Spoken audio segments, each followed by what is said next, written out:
Pada kesempatan kali ini si Ura akan membahas sebuah film berjudul Vintage Point yang dirilis pada tahun 2008 lalu, bercerita tentang pertemuan antara pemimpin dari 150 negara yang akan membuat suatu perjanjian dalam memberantas tindak terorisme di seluruh dunia. Namun pada saat pertemuan itulah muncul serangan besar dari kelompok mujahid, yaitu kelompok teroris yang mulai meluluhlantahkan seluruh area pertemuan melalui serangan bom rakitan, termasuk Presiden Amerika Serikat yang terluka parah setelah terkena tembakan oleh sniper misterius. Dan kerennya, kita sebagai penonton akan diperlihatkan kepada beberapa sudut pandang dari beberapa orang yang ada di lokasi kejadian untuk mengungkap dalang di balik penyerangan tersebut. Dan siapakah dalang di balik serangan ini? Apakah si pelaku dapat berhasil tertangkap atau malah sebaliknya? Apakah kalian penasaran siapa dalang dari pengeboman tersebut? Semua akan terjawab di Alurnya. It's now 12 noon in Salamanca, Spain. The rising tide of world leaders from over 150 countries meet here in Plazamayor. Berlatar di kota Salamka, tepatnya di negara Spanyol, di mana pada kala itu para pemimpin dari 150 negara di sana mereka berkumpul di sebuah tempat bernama Plaza Mayor untuk menjalani kerjasama dalam bentuk aliansi yang berfungsi memberantas terorisme di skala internasional atau di skala besar. Dan kesepakatan ini dipicu sejak kejadian 11 September 2001 dikarenakan pada kala itu aktivitas terorisme yang telah meresahkan seluruh dunia, terutama di bagian Eropa, karena diketahui pada tanggal 11 September 2001 telah terjadi pengeboman dengan jumlah korban yang mencapai 4.500 korban jiwa. Maka dari itu 150 pemimpin dari berbagai negara berkumpul di Plaza Mayor sambil dihadiri oleh ribuan masyarakat dan stasiun televisi yang berantusias melihat kerjasama antar pemimpin setiap negara, tentunya dengan ratusan penjaga keamanan yang sangat ketat, entah itu pasukan sniper, polisi lokal, serta pasukan khusus anti teror. Di sisi lain kemudian kita akan diperlihatkan kepada sudut pandang dari stasiun berita swasta yang pada kala itu sedang merekam detik-detik pertemuan antara pemimpin negara, termasuk kedatangan Presiden Amerika Serikat yang sedang dalam pengawalan ketat para ajudannya. Kalau di Indonesia mah ajudan ini teh kayak Mayor Teddy gitulah ya.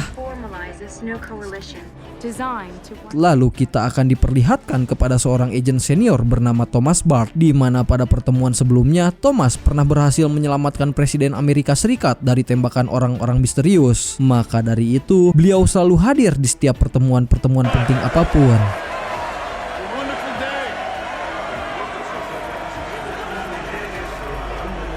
Tak lama kemudian, di saat wali kota Spanyol selesai memberikan pidato sambutan, kini giliran Presiden Aston lah yang akan memberikan sambutan kepada para penduduk yang hadir di sana. Namun ketika beliau akan blak-blakan menjelaskan pidatonya, tiba-tiba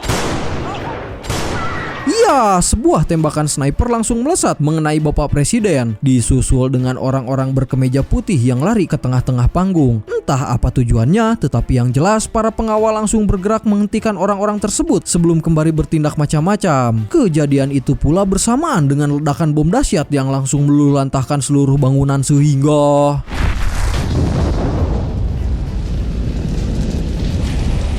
film kemudian kembali flashback ke 23 menit sebelum terjadi kerusuhan. Dan kali ini kita akan diperlihatkan kepada sudut pandang dari Thomas Bernes yang terlihat mulai mempersiapkan diri untuk mengawal presiden ke tempat pertemuan, di mana Thomas sendiri khawatir akan terjadi penembakan seperti tahun lalu. Maka dari itu sebagai ajudan senior dia meminta kepada seorang agen bernama Taylor dan agen-agen lain agar kejadian 1 tahun lalu tidak kembali terulang, dan sebisa mungkin mereka harus melindungi Presiden Aston jika terjadi sesuatu. Mr. President? Eagle is on the move. Yang ketika sampai di tempat tujuan, para ajudan termasuk Thomas pun langsung memperhatikan orang-orang sekitar dengan sangat teliti. Di saat yang sama, Thomas melihat ke arah gedung di lantai 2 yang jendela tirainya tiba-tiba bergerak dengan sangat mencurigakan. Sampai pada akhirnya beliau meminta kepada para ajudan untuk segera memeriksa lantai tersebut. Bersamaan dengan itu, muncul sebuah kilatan cahaya dari arah jendela lain sehingga tepat setelah presiden tertembak, Thomas langsung menangkap seorang pria berkemeja putih yang tiba-tiba lari ke atas panggung, di mana dia mengaku sebagai polisi yang lari untuk menyelamatkan wali kota dan meminta kepada mereka agar segera melepaskannya. Selesai dengan itu, Thomas kemudian datang menemui salah satu penduduk bernama Howard untuk melihat seluruh rekaman di dalam handycam yang dibawanya, termasuk rekaman gedung-gedung di lantai 2 yang sempat terekam kamera. Di saat yang sama, Agent Taylor berinisiatif untuk mengecek lantai 2. Namun tak lama ketika Thomas kembali memeriksa rekaman yang ada di dalam handycam, seketika dia melihat bom yang dilemparkan ke bawah panggung sehingga inilah yang terjadi. Oh my God! The bomb is fire!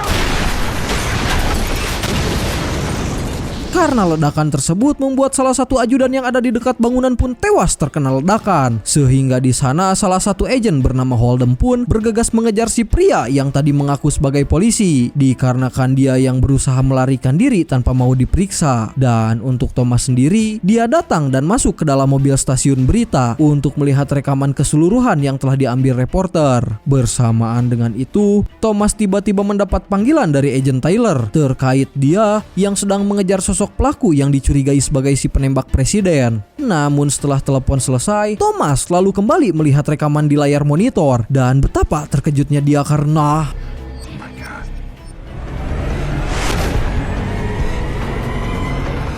kembali ke pukul jam 12 siang, di mana kali ini kita akan diperlihatkan kepada sudut pandang dari pria yang mengaku sebagai polisi, dan beliau bernama Enrique yang saat itu datang untuk menemui kekasihnya bernama Veronica. Sehingga di sana Enrique mulai memberikan sebuah tas misterius sesuai permintaan sang kekasih. Akan tetapi sebelum mereka bertemu, Enrique sempat melihat Veronica yang datang menemui seseorang, entah siapa itu, di mana sepertinya mereka sedang merencanakan sesuatu, karena ternyata tas yang Enrique berikan sebelumnya tidak lain merupakan tas berisikan bom rakitan, dan Veronica adalah orang yang telah membuang tas tersebut setelah terjadi penembakan. Tapi yang jadi masalah adalah Enrique sendiri tidak mengetahui jika tas yang dibawanya adalah sebuah bom rakitan. Maka dari itu bisa disimpulkan jika Veronica dan si pria yang sempat ditemuinya merupakan pelaku dari kerusuhan tersebut. Bahkan Enrique kaget ketika melihat Veronica membuang tas ke arah panggung podium. Sehingga karena alasan itulah dia sempat naik ke atas panggung untuk menyelamatkan wali kota Spanyol. Sampai pada akhirnya Enrique berakhir dikejar-kejar oleh para ajudan presiden, termasuk Agent Holden yang masih menaruh curiga jika Enrique adalah seorang teroris.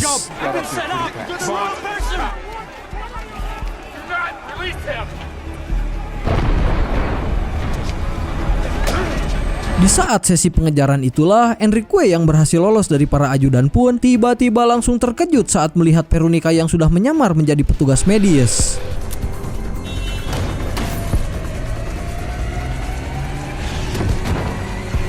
Dan setelah itu kemudian kita akan diperlihatkan kepada sudut pandang dari Howard, yaitu si pria hitam manis yang sedang membuat video dokumentasi saat pertemuan antar pemimpin negara, yang ketika sedang asik merekam setiap bangunan-bangunan megah serta kerumunan orang-orang di sana, secara tak sengaja beliau sempat merekam momen-momen pertemuan antara Veronica dan si pria misterius, yang diketahui pria misterius itu bernama Asur. Bersamaan dengan itu, Howard juga berkenalan dengan seorang pria bernama Suarez yang belak-belakan bertanya tentang alasannya hadir di acara tersebut, di mana Howard mengaku sebagai seorang turis Amerika yang datang untuk melihat acara pertemuan antar para pemimpin negara. I think it's my cue. Yeah, it's nice to meet you.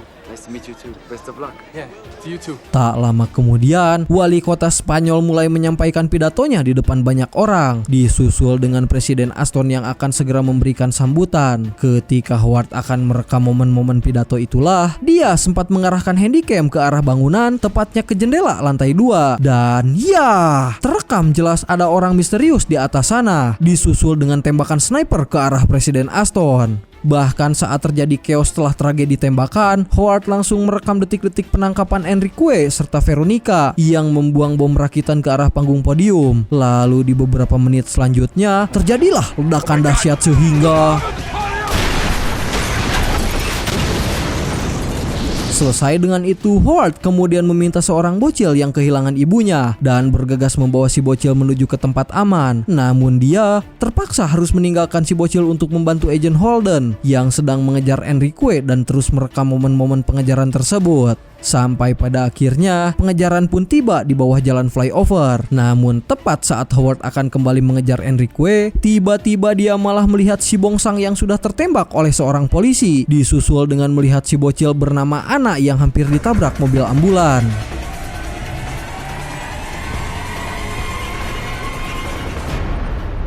Kini giliran sudut pandang dari Presiden Amerika, dan karena masih trauma dengan insiden penembakan 1 tahun yang lalu, maka dari itu para ajudan pun mulai memberikan saran agar beliau digantikan dengan presiden palsu saat pertemuan berlangsung. Sementara Aston yang asli akan berlindung di Hotel Bintang 5 sambil udut santuy. Dan kenapa para ajudan sampai memberikan saran seperti itu? Karena diketahui mereka telah mendapatkan informasi besar setelah menyadap email dari kelompok teroris terkait antek-antek teroris yang akan menyabotase pertemuan tersebut atau pertemuan antar pemimpin negara, di mana aksi teror ini adalah aksi balasan karena sebelumnya tentara Amerika telah berhasil menggagalkan penyelundupan narkoboy serta pembelian senjata ilegal, termasuk menangkap sebagian mujahidin yang telah menyelundupkan bom dengan skala besar, sehingga ada kemungkinan jika kelompok teroris akan melancarkan aksi balasan dengan cara membuat kerusuhan untuk menunjukkan ancaman ke seluruh dunia terkait seberapa bahayanya kelompok mereka. Sampai pada akhirnya Aston sang presiden pun melihat siaran berita tentang ancaman tersebut yang benar-benar nyata, karena presiden palsu dikabarkan telah tertembak, bahkan disusul dengan ledakan bom yang meluluhlantahkan tempat pertemuan.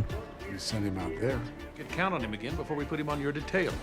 Selesai dengan itu, para ajudan pribadinya pun mulai memberikan saran agar Aston segera memberikan perintah terkait pasukan mereka yang harus segera menyerang balik ke markas mujahidin yang diketahui berada di Maroko. Namun saat para ajudan akan mengevakuasi Presiden Aston dari dalam hotel, tiba-tiba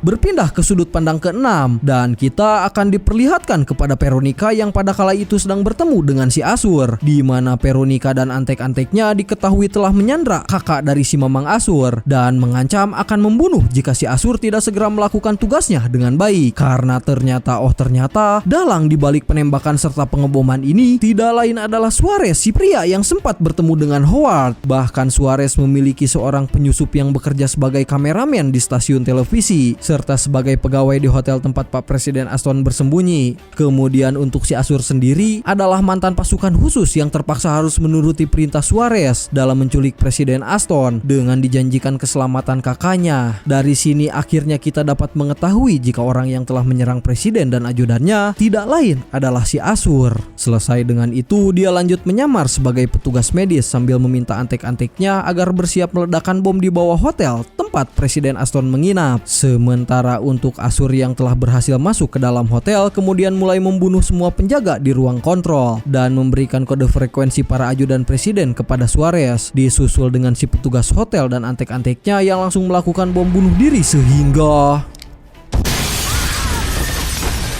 setelah Suarez berhasil mendapatkan kode frekuensi yang terhubung langsung kepada para ajudan presiden, seketika dia mulai berpura-pura menjadi petugas medis dan meminta bantuan mereka agar segera turun ke lantai bawah untuk menangkap si penyusup. Yang setelah penjagaan di kamar presiden berkurang, Asur langsung bergerak menghabisi semua pengawal yang tersisa, di mana peristiwa ini sama dengan sudut pandang dari Presiden Aston saat ada penyusup datang menghabisi seluruh pengawal dan ajudannya. Berpindah kepada Suarez yang mulai mengaktifkan bom di bawah panggung melalui sistem ponselnya, sementara Thomas yang berada di dalam mobil stasiun berita tanpa sengaja melihat Agent Taylor yang ternyata selama ini telah berkhianat dengan membunuh 2 ajudan. Bahkan di salah satu rekaman itu, Thomas melihat si Asur yang telah menyamar menjadi polisi, sehingga Thomas langsung bergegas mengejarnya dan Di saat pengejaran itulah, Thomas pun segera menghubungi Holden terkait Taylor yang telah berkhianat kepada mereka dan sekarang kabur menuju flyover. Maka dari itu dia meminta kepada Holden agar segera bergegas meringkus si pengkhianat. Dan disinilah terjawab kenapa Suarez ini dapat mengetahui tentang presiden palsu yang hadir di pertemuan, yang tak lain adalah karena informasi dari Taylor, sehingga mereka pun mulai membuat rencana untuk menculik presiden asli.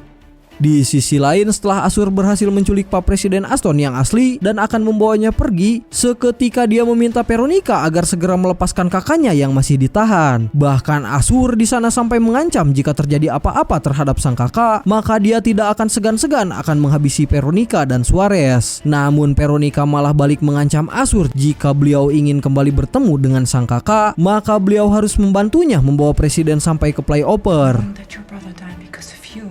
Nothing had better happen to him. Berpindah kepada Thomas yang masih melakukan pengejaran terhadap Taylor, sehingga di tengah-tengah pengejaran itulah mobil yang Thomas kendarai tiba-tiba malah mengalami kecelakaan sehingga sementara untuk Taylor dan Azur akhirnya tibalah mereka di bawah flyover dan di sana mereka bertemu dengan Enrique yang sudah menunggu kedatangan mereka, di mana kejadian ini pula sama persis dengan apa yang sebelumnya dilihat Howard. Hingga di sana Azur langsung menembak Enrique karena menduga jika si Mamang Enrique adalah orang yang telah mencuri kakaknya, dikarenakan sebelumnya Veronica sempat menjelaskan serta mengadu domba Azur jika Enrique adalah orang yang telah menculik kakaknya, padahal pelaku sebenarnya adalah Suarez. Bahkan kakak si Azur sebenarnya telah dibunuh oleh Suarez. Di saat yang sama, Thomas datang menodongkan senjata ke arah mereka, sampai pada akhirnya Azur dan Taylor yang akan melarikan diri pun dapat dihentikan dengan cara seperti ini.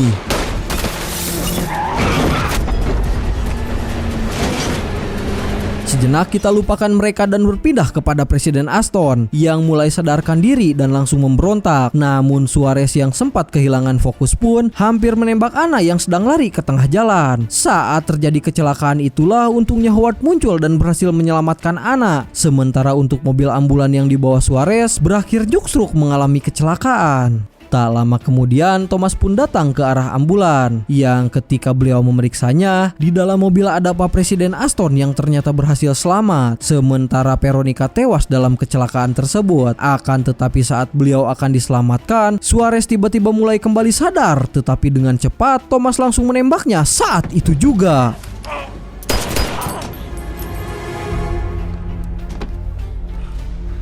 Can you sit up?